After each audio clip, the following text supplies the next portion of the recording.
What's up, guys? Welcome back to the Strong Family Money Show. My name is Andres. In today's episode, I interview Nate and Bethany Smith, your cash flow couple. We talk about their 7 tips for financial education.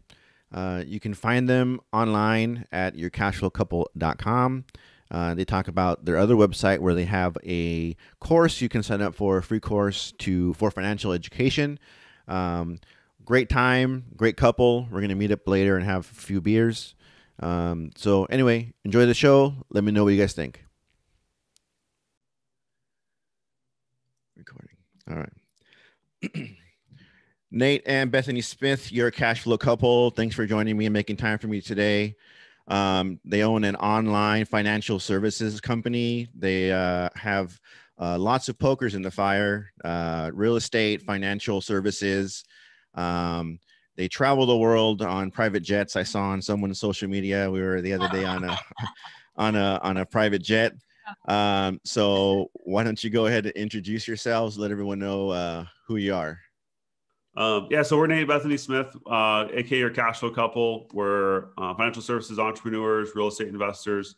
We're very passionate about financial education and teaching financial literacy. It's the foundation of what we do through the financial company and also through the real estate investing, is just helping people lay that solid foundation and building from there. I have a background in the military, spent 13 years in the Air Force. I still serve part-time in the Air National Guard as an officer and a pilot. For my wife and I, what we're looking for about 1.5 years ago is we were transitioning from the active duty world to the reserve world. We knew we wanted to be entrepreneurs. We knew we wanted to do something bigger. We wanted to do something together. And we've been fortunate just through a lot of networking, a lot of things going on. We're able to find a great business that we're really passionate about. And now we're just super excited about what we're doing and helping families. Yep. That's awesome. So you have so my channel is all about helping people take control of their money. A lot of people think that they do not have the ability on their own to grow, save, invest. So you guys have a website and some tips on there, 7 money milestones that we're going to go over there. First one is, right up my alley, financial education. What does that mean to you guys? So for us, I believe the foundation starts with understanding how money really works. So understanding things like, one of the first things we start with is what the rule of 72, just understanding how your money can double if you're putting your money in a certain investment and stuff like that. So how that works is 72 divided by the rate of return or the interest rate that you're being charged equals how many years it takes to double that money. That can work for you if you're investing money. It can work against you if you're carrying debt. And we talk, other things too, like talking about time value money, power of compound interest. A lot of times we delay saving and putting money for the future till later. Where really, if we start earlier, we'd have to save a lot less to reach the same goals. So just understanding those core, very important concepts and strategies, and then building from there to determine what people want to do with their money. But it starts with having that education because it's not taught in schools, it's not taught in society. The financial services industry as a whole, financial industry as a whole, tends to only want to help people that already are wealthy and already are rich, versus our whole platform is built on helping everybody get that foundation laid so they can get ahead. And from a personal perspective, with the couple dynamic, we're very passionate about helping couples, especially understand financial education and use it to their benefit, because financial stress is one of the leading causes of divorce and separation. And, we've encountered that in our lives when money's tight or you're in a stressful situation. It can wreak havoc on your relationship. So that's one dynamic that we're very passionate about, helping couples and families, especially with that.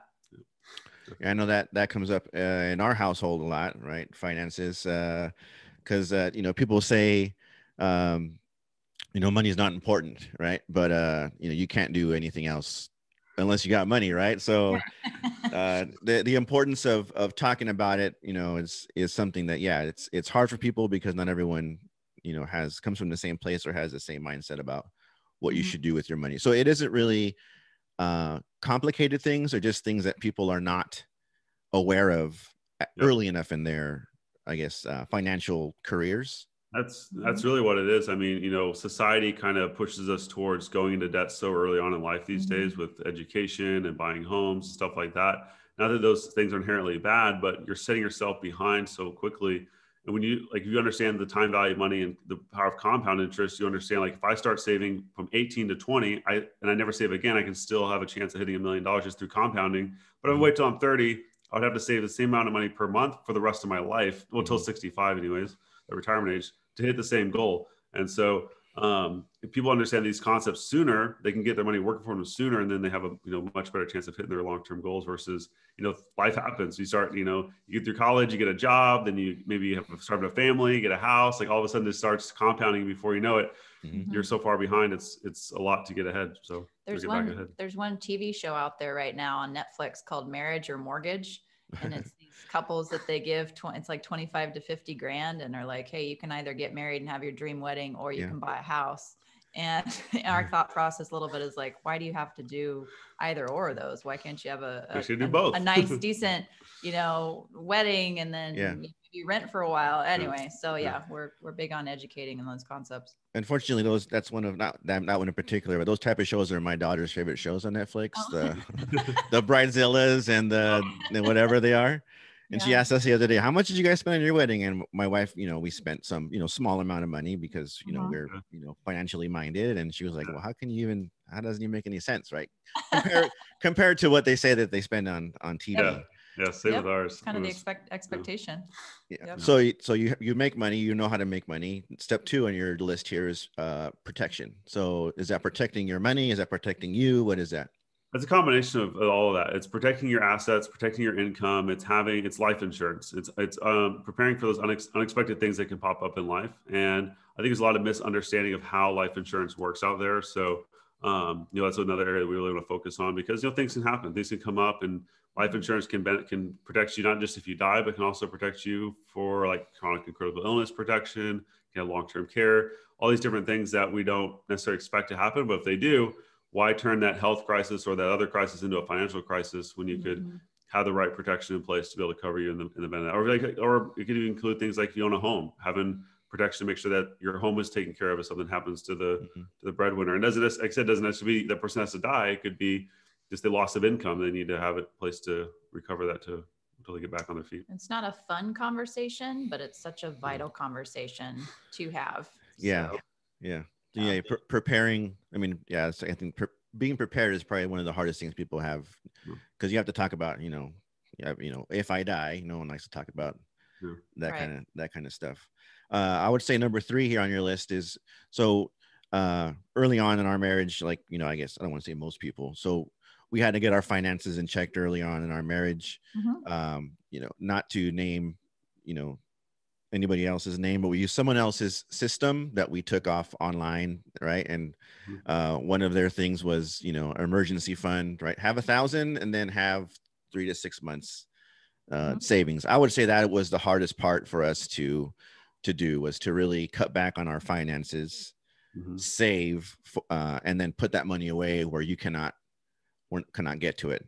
Do you guys have any tips other than just do it to get that done? Well, I mean, it does come around. It's just do it. But the biggest thing is just to start. Like, even if you can only start with, maybe $20 a month, start putting money in that account and start making that habit. And then then once you have it built, only use it for emergencies. And if you have to use it, making sure you're recovering it and building it back up to that 3 to 6 months. It is one of those things you just got to do it. But I think the most important thing though is the habit of building that. So even if it starts small, start small. It's better than it's not starting at all. So, and as you see it grow, you'll start building momentum that, hey, maybe I should put a little bit more in there. Maybe I should put a little more in there, and kind of snowball that. Yeah. So, and managing your debt. So once you pay off your bills, you don't want to incur more. Is this basically like make your coffee at home and don't buy it from Starbucks, or is there something fancier that you guys think we should do? I mean, that could be a place to start. One of the biggest things, I mean, when it comes to managing money, it's important to manage your expenses, but you can only manage it to a certain point. There's a finite point that ends. So one of the areas there's only so much you can cut. Yeah. So the next number 5 we'll talk about in a minute is cash flow.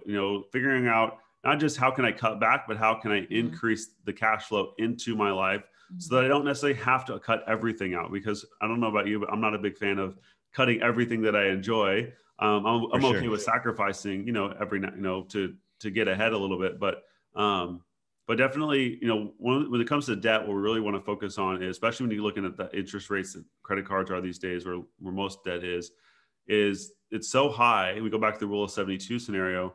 Maybe you're investing your money, you're earning 12%. Well, you're doubling money about every 6 years. Well, if you put your money into, if you have a credit card with 24%, they're doubling your money every 3 years. Who's winning that game? Yeah. So just by paying off your debt, you can significantly increase the return on your money just by doing that. So we hope debt management is super important. And we hope people identify the different strategies for paying down that debt. So it can just seem like this impossible task at first, but we help with, putting a debt calculator in place and different strategies. There's like the snowball method. There's the avalanche. And what's the other one about the? Yeah, there's another one that kind of where you rank it based on how much cash flow that debt takes away from you. So for example, let's say you have a lower balance, but it's the minimum payment's like $500. Well, get rid of that one because it's a higher cash, it's taking more cash flow out of your bank every single day. Versus, if you have a car payment, but it's a lower interest and it's a bigger amount and it's like $250 a month. Well, don't attack that one. Attack the one that's taking the more cash out of your bank quicker, and a snowball from there. That way you have more ammunition at the end, right? Exactly. Yep. Going back to the not buying Starbucks, that's what your guy Uncle G says behind you, right? You're not going to get rich by not buying your Starbucks, right? Yeah, exactly. Now you don't need to buy it every day. Some people buy it every single day. So living within your means and having those little treats and treat yourself days and whatnot can kind of give you the momentum to kind of keep moving forward. If it's like, I'm just going to eat beans and rice here for the next year, it's just very bleak. So you need to maybe work into. And that's going to go back to the financial education piece. And that part of that financial education is rebuilding your mindset around money and how you think about money. I like to ask the question, not I can't afford this, but how can I afford this? What do I need to do to bring in the income to afford it? And kind of switching that mindset around and focusing on putting more of your focus on that, like put a little bit of focus on the managing expenses, make sure you're controlling that, but then focus on how do I get ahead? What do I need to do to bring in more income? Yeah. And what would you suggest people do to do that? So the next one is cash flow. So, I've always said that I'm not against, me getting another job or working 2 jobs or doing something else to bring in more income.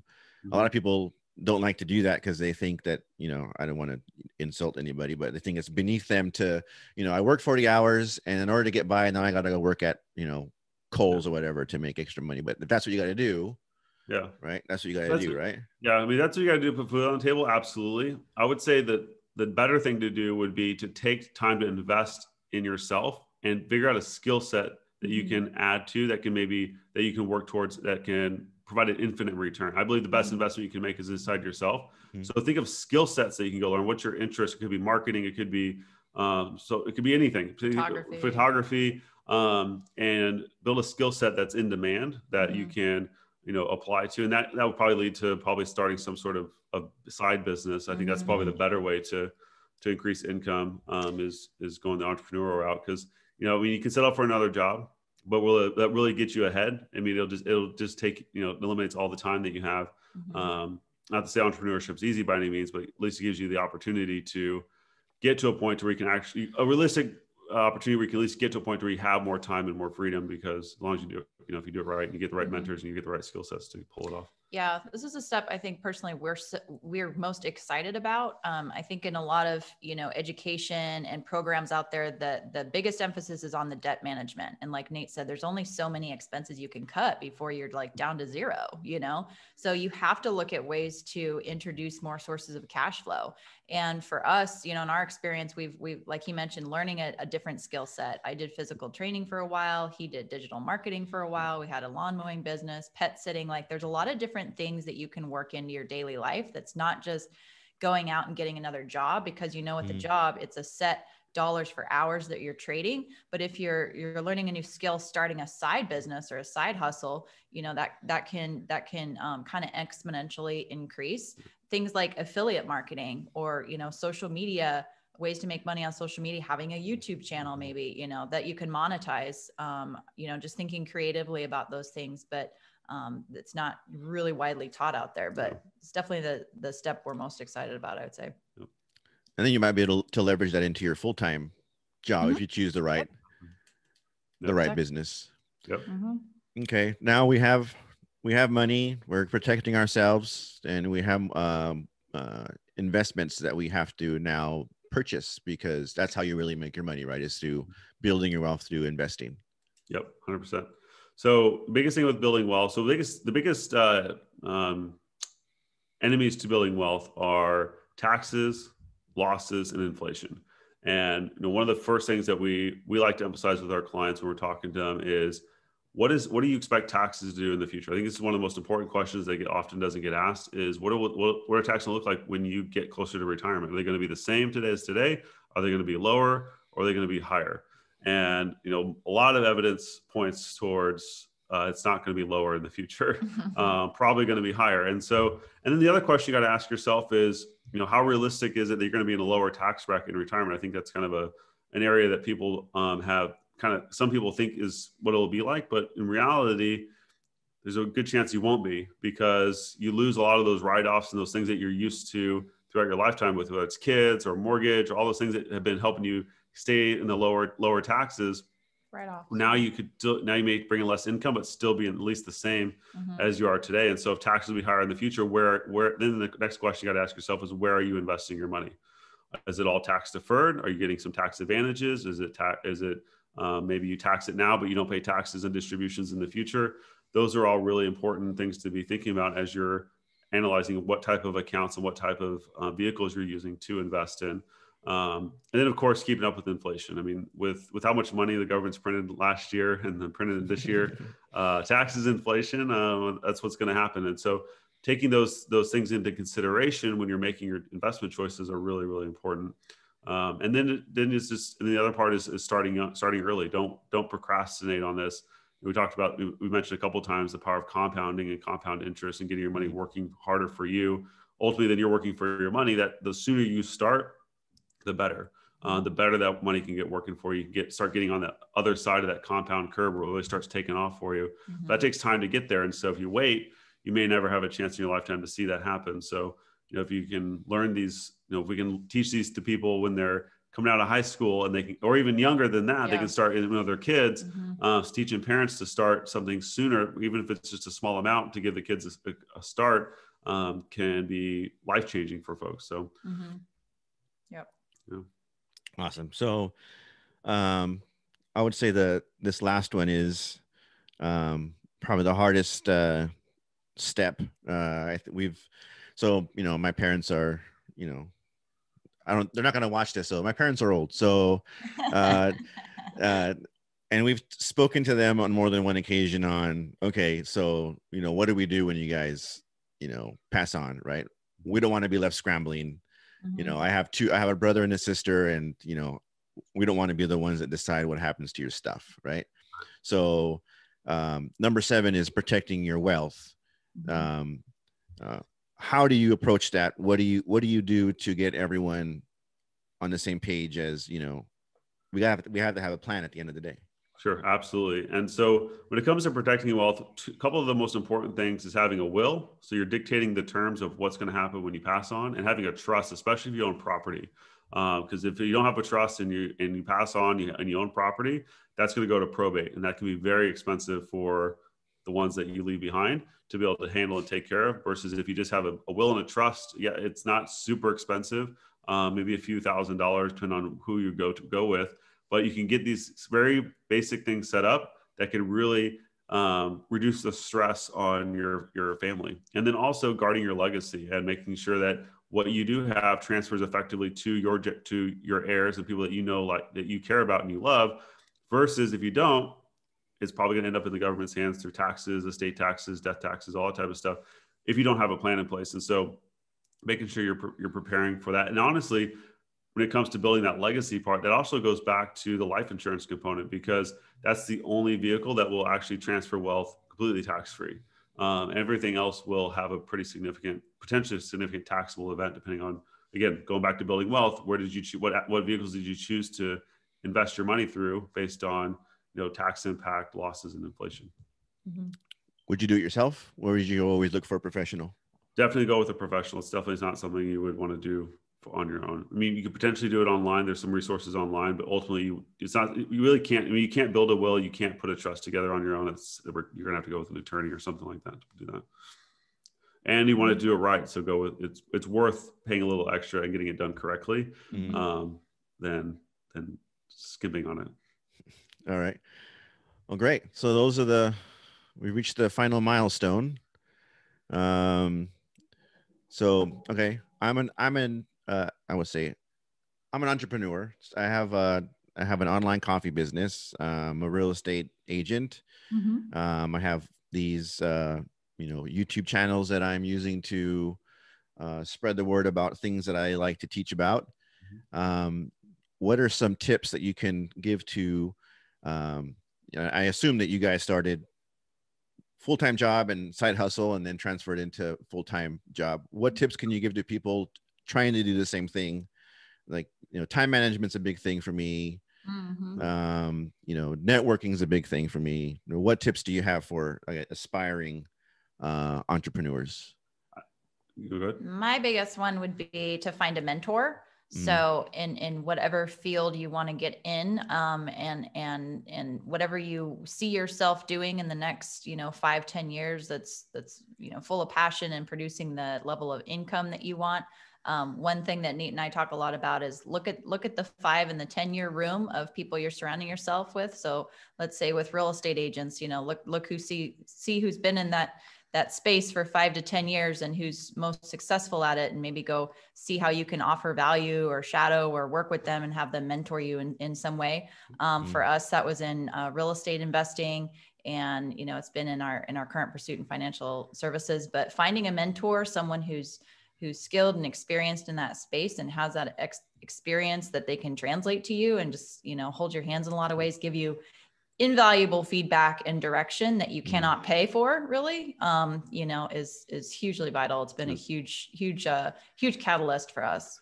Yeah. And kind of carrying on with that, if you're just getting started, you may not be able to get time with these people that you want to be like, but you can start reading their books. You can start listening to their content online, and start getting that information. Pay to go to, if they have events, pay to go to events that they're speaking at or events that they host.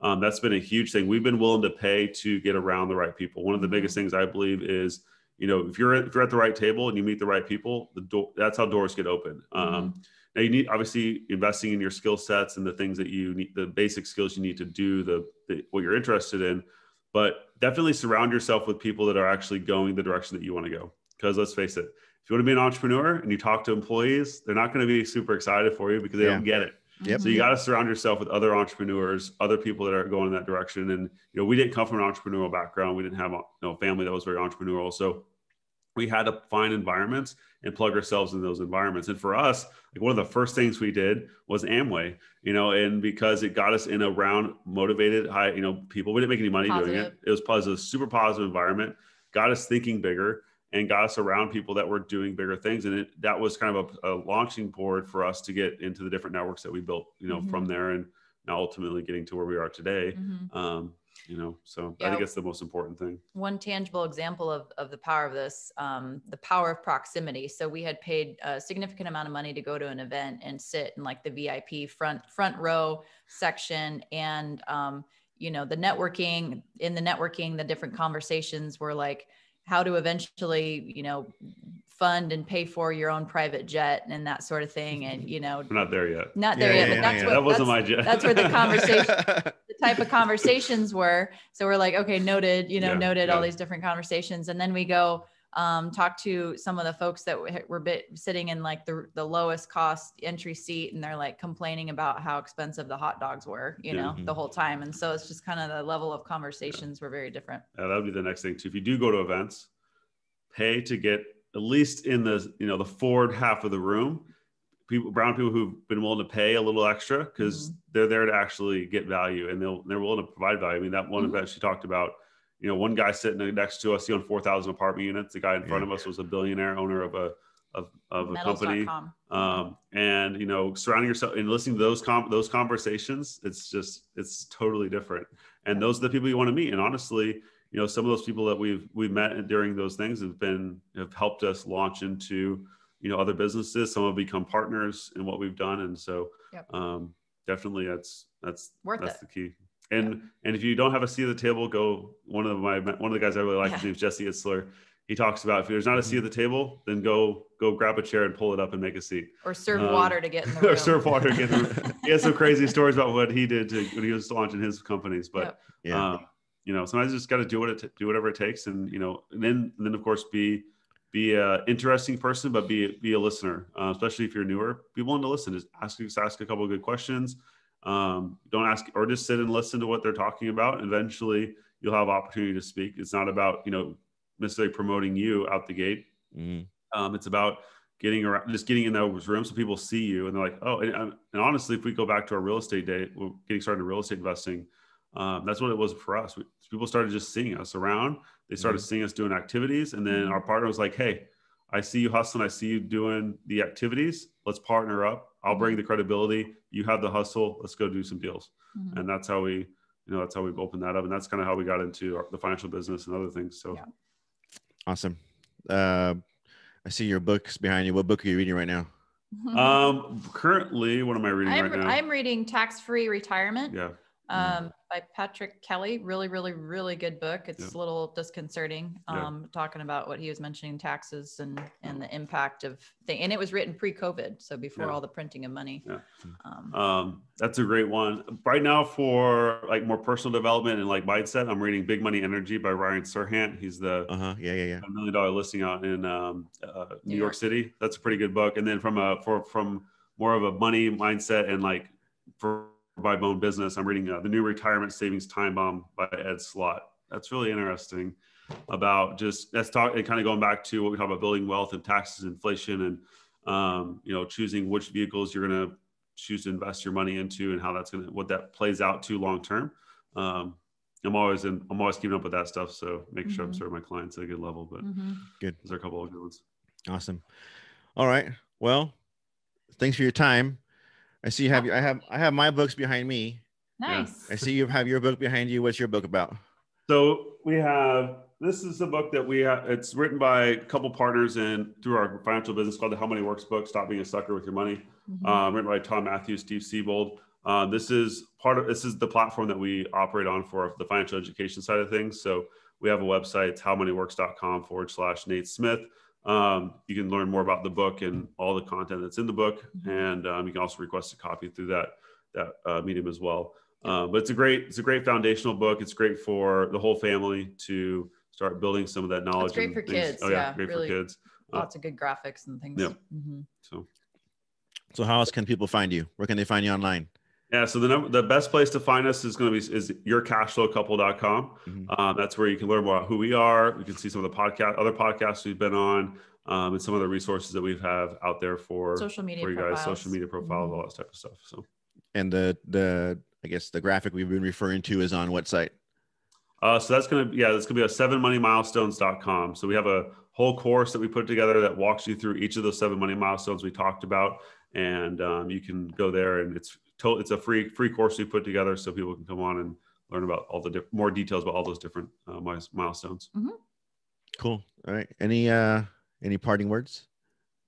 Just this, thank you for the opportunity. It's great to get to know you. It's great to connect with other people in the local community, out here. It's always great. And we look forward to staying in touch and getting to know you more and see how maybe we can collaborate on some stuff. Yeah, man, for sure. Maybe I'll see you at the 10X next time they have it in. There we in go. person. Yeah, definitely. We'll definitely be there in Vegas if that's where it ends up being, or Miami. We're definitely going next year. Yeah, cool. Did you do it virtually this year? We did. Yeah, we did it virtually this year. Went to the last 2, and we would have been this year if it was in Vegas, but when they moved it just and everything else going on, it just didn't work out. But we'll definitely be at the next one. Definitely going. Yeah, we were kicking ourselves for not being there. 10X and those events are the events that have been the huge launching points for us. And getting around. And again, it goes back to it's not necessarily the speakers that you go for; it's the networking and the dinners you do in between and the lunches and stuff like that. It's really where. And it's a really fun thing to go to as a couple. It's a really good thing to go to together. Yeah. Grant Cardone, Gary Vee, those are my 2 first entrepreneurial guys that I would always follow, and Nice. I'd spot off whatever they were currently saying, and my wife would say, you're not Grant Cardone. What are you saying? You're not Gary Vee. What are you doing? Right. Yeah. I But, apologize. yeah. But like you said, you gotta, emulate who you want to be like. Right. So Yeah, exactly. Awesome. Another good one. Do you follow Ed Milet? You've heard of him? yeah, I've seen him on another podcast, but yeah, I know who he is. Yeah, for sure. Yeah, he's got great content. He's one of our mentors that we really look up to and get a lot from. So definitely recommend him too. Yeah, I follow all the big with him, and then Sirhant, and I've done Itzler's 2 books that he did. And then so all the popular ones that have good content and entertain you while you're telling your story. There you go. Yeah, for sure. Definitely.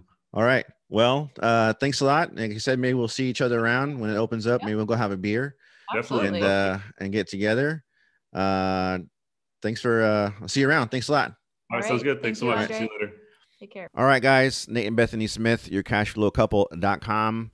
Like and subscribe, share this video with others. I'd like to interview more financial professionals here in Ventura County. If you know anybody, let me know. Send them this video. They can see what it's all about. Thanks for stopping by, and I will talk to you guys next time.